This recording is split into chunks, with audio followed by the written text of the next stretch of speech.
Grabe pala kumain itong pufferfish na to.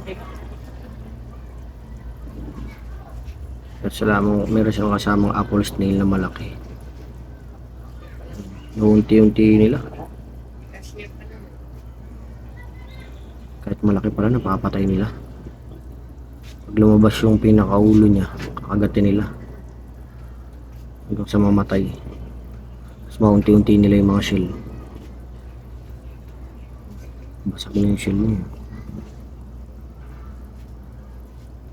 Kung na-video ang kanina kung paano nila pinatay.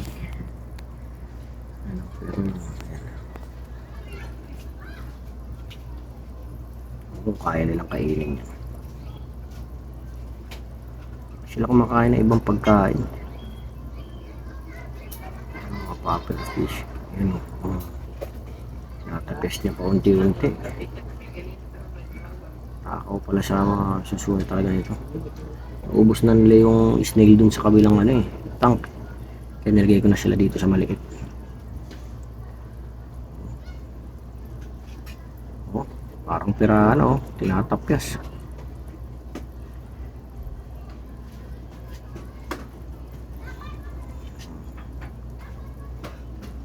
Kung magdamag siguro maubos nila yan. Okay.